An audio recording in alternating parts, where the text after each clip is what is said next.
Okay, let's dive straight in. So to demonstrate what we're building, I'm going to scroll down to this product developer job by Bubble, just because this is one of the jobs where I have a job description in the database. So click the link. We can see that we now go to a job page, and that has a slug Bubble product developer.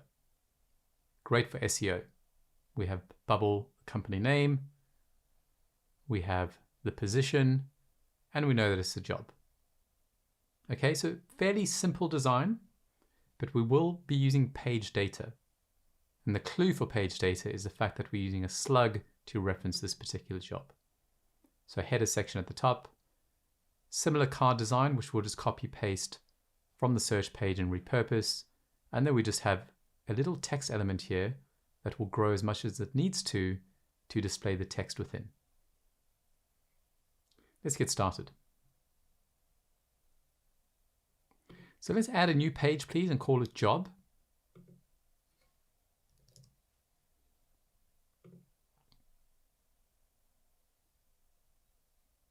Let's double click on the page, add a page title. Now, actually, before we add a page title, I want you to scroll down and choose type of content, job. Okay? Because everything on this particular page load is being pulled from a single row in the database. And then that gives us access to all of that information. So now we can make this dynamic. We can say current page jobs title. Okay. And then I'm going to go space, pipe icon, workplace. Just a personal preference with how I set this up. Over on the layout tab, I'm going to select column layout. I'm going to use 1400 for the default builder width. And I'm going to leave the page height as is. Of course, the first thing we need to do is add the navigation bar and the footer. So scrolling down to reusable elements, nav bar, click once, click again. And I'm just going to, yeah, everything here is fine. We'll add the footer last. Okay, so remember from the previous part of the section with the search page, we always need to add a group section first. So I'm going to go find a group in the container section, drop it on the page. Group A changes to group section.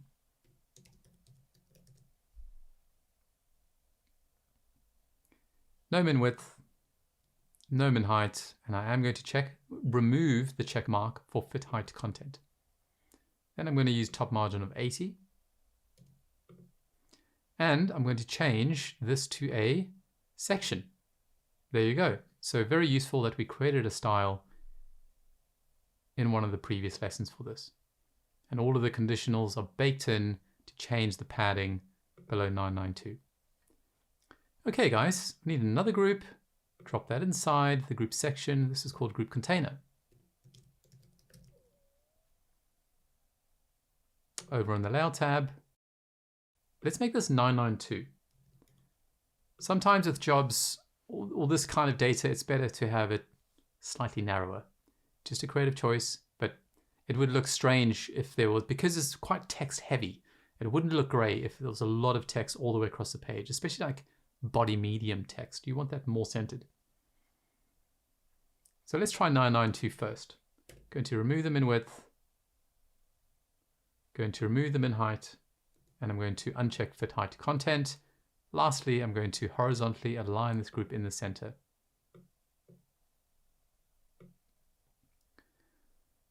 Okay, so now we need our title. So let's look for a text element. There it's there.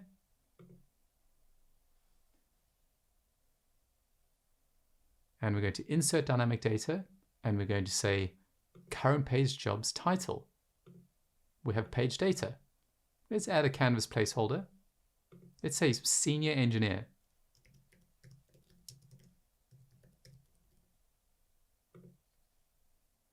I'm going to change the style. This will be a H1, but I'm going to change it to a H3 because that's the visual style I would like, but this will be indexed by Google. It's a public facing page and it needs a H1. You always have one H1 per page. Let's add a little bit more to this job title. Let's also say, comma, space, and then insert dynamic data, current page jobs, and then let's dive into the company data type and extract the name. So it will read senior engineer, comma, bubble. It's actually going to read product developer, but that's fine. We're just doing some design work. Now we need a bit of information about the company. So I'm going to click on the text and I'm going to drop that in. I'm just going to type the word about. So let's jump into the data tab, please. Click on company. And here we have description. So the description we're looking to add for Bubble, if we click on app data, companies, and then open up, find Bubble, open that up. We don't have a description just yet. And that's because our company user Hannah is actually from a company called Orbit. Now we're dealing with Bubble. And I wanted to deal with Bubble just because it's fun and more relevant, okay? So in terms of the description, feel free to dive into the demo app.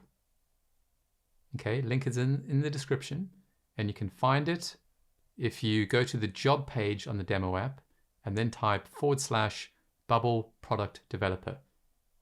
Another way to find it is through the search page.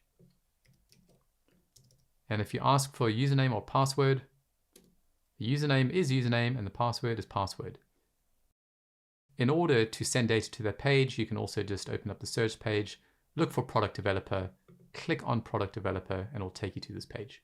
So this is the data I want you to copy. Could also typed it out, I guess. Let's go back to our editor. And now I'm going to paste this into the description. And then save, and got it. Okay, that means on the design tab, we can now pull through the current page jobs, company, because we're currently in the job data type. Let's go through to the company and then the description. Okay, I'm not going to add a placeholder because it's too long. Body medium is fine for this. On the layout tab, remove both min widths and then the min height. Okay, so let's group these two together. Right-click, group elements in a column container. I'm going to call this group header. And on the appearance tab, I want to add a color. So we're going to choose flat color and surface, consistent with what we've done elsewhere in this app. Let's add a border style, solid. Choose the border color. And let's choose a roundness of 12. Let's now add some padding to this as well. Let's add 20 all the way around and have a quick look. Yeah, I like that. Obviously, we need a bit of gap spacing in this group header, so I'm going to do that now. Let's add 12. Okay, and just like our search page, I don't actually want all of this text to span edge to edge. So I'm going to highlight both.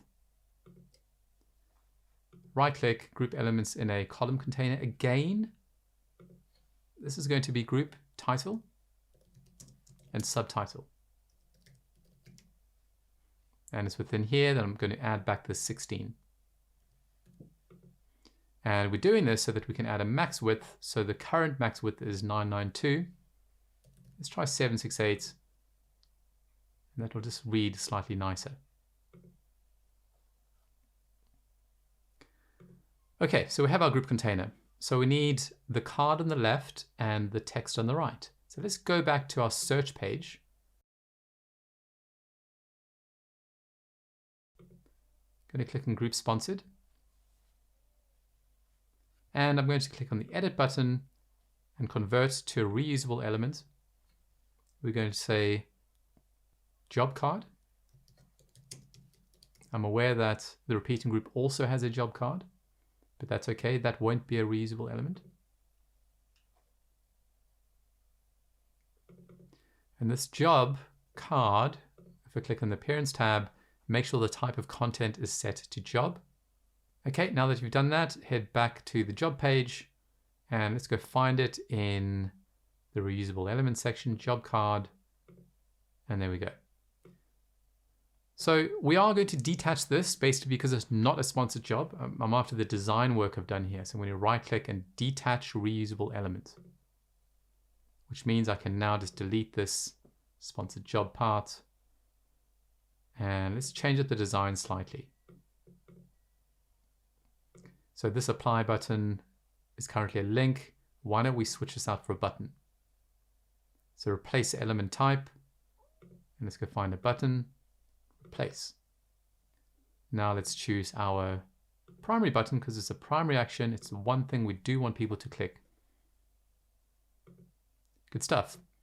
Okay, back on group container, we need to sort out the gap spacing. Going to try 48. Yep, I like that. Now for the text on the right-hand side, and to achieve that, of course, we're going to have to set up a row container.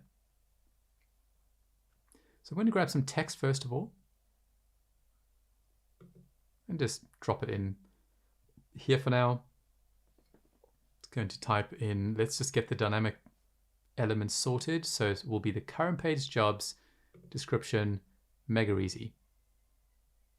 And then on the layout tab, going to remove them in width and remove them in height. Now you don't currently have a job description. I will allow you to copy that from my app shortly. Let's first highlight this text job description and the job card, then right click and group elements in a row container. We'll call this group content.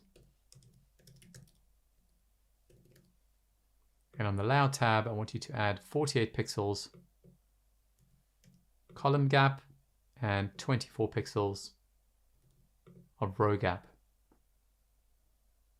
because this text will drop beneath this job card. Both will span 100% edge to edge. So this text element just looks like a sliver. And the thing about text elements is that it is just that. It's just a text element that can receive text. Now that text is going to be dynamic in our instance. It's going to be quite long. And the text element will just grow to accommodate the amount of text being pulled through from the database.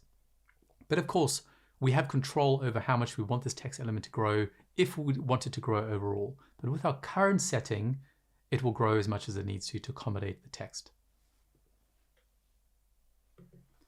Okay, so you can jump into my demo app, into the editor of the demo app, which I've done now, and head over to the data tab. Now you can't add or you can't do anything to this app because I have a setting and that setting says everyone can view, but no one can edit, etc. I've also disabled all the buttons, okay? So please don't try create data, you won't be able to. I want you to look for bubble under the jobs in the product developer. Click on the pencil icon. And now I'm just going to type Command A on my Mac and then Command C to copy. You can also just drag down with your mouse to copy everything. Then I'm going to head back to my editor. I'm going to jump back into my data of my own app, find jobs, find the bubble job that says product developer. This is important. And then paste it in. Click save.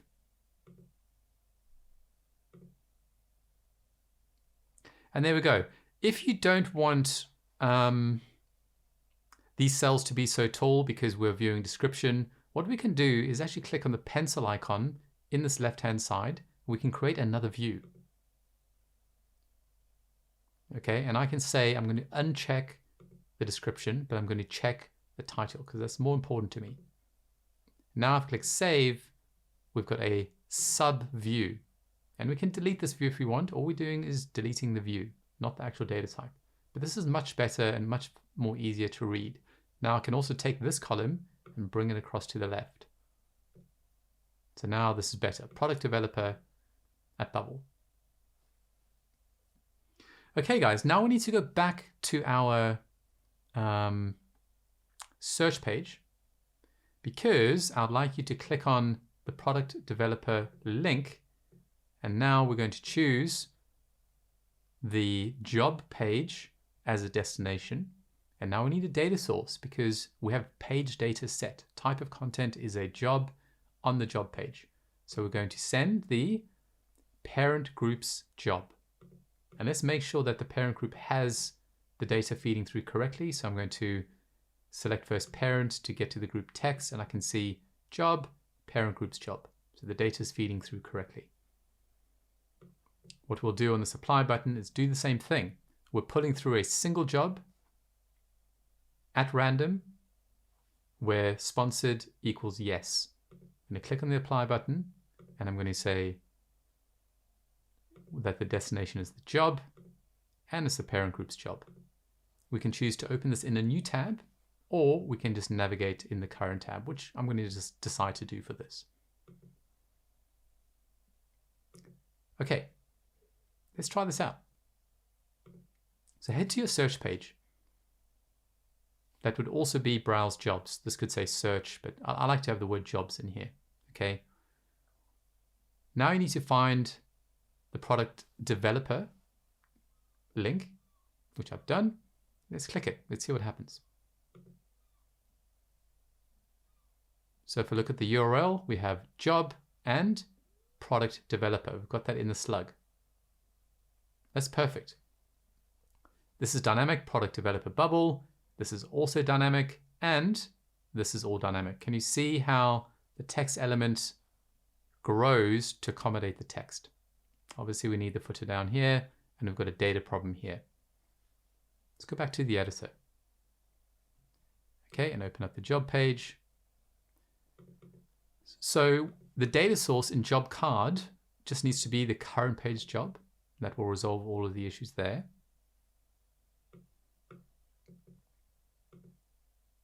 And we need our footer. So scroll down to the reusable elements section, grab your footer, drop it in. Okay, this has been dropped into a group by mistake. So I'm going to reposition this above group section first, and then on the layout tab, make last. Okay, just a small quirk we have to work through there. And I can see that this group section is having a few problems. So first of all, on group container, in the elements tree, go find your group container and then check fit height to content. And then after that, go to the group section and choose fit height to content. And the spacing problems have now been resolved.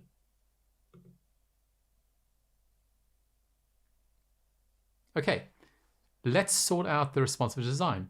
So double click on this job card and let's have a look. We copied across from the reusable element a condition which says when the current page width is smaller than 992, the min width is 100%.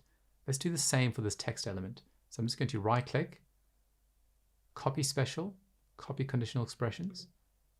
On the text element, right click, paste special, paste conditional expressions. Let's see what it looks like in the responsive tab. So there's 992, still looking fine. And then 768, we now have the apply at the top, which I think is great because it's not too tall. And then the longer description at the bottom. And then 375, looking good. I also want to add a condition on this text up here. So double click on senior engineer bubble. This is a H3. So let's edit the style and apply a condition which says when the page width is smaller than 992 to remain consistent with our other conditions, then the font size is going to go from 48. I'm just going to incrementally take it down to 40. Slightly smaller change this time because the text is becoming smaller naturally. Responsive tab, and look at that. Very, very nice. And obviously, because we're using our group section style, we can see that this is grayed out, but we know that that style has an associated condition, and that works automatically for us. Let's refresh the page again.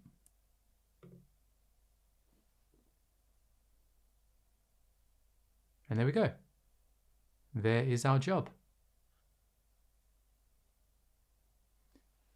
Okay, if you currently have a problem in the nav bar, you might be fine, but I can see that this line stops. It's because the groups inside are overflowing.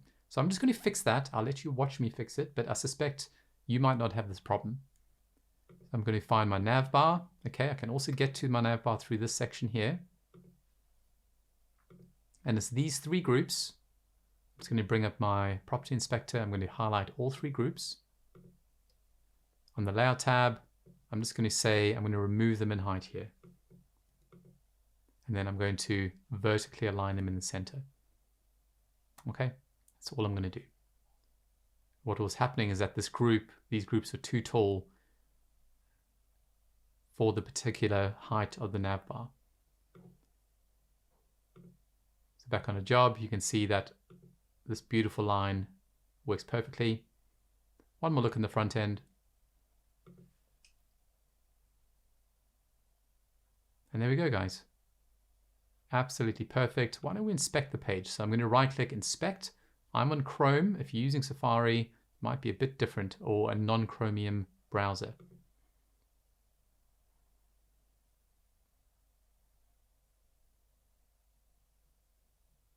Yep. Love the use of the padding, smaller padding with more real estate here.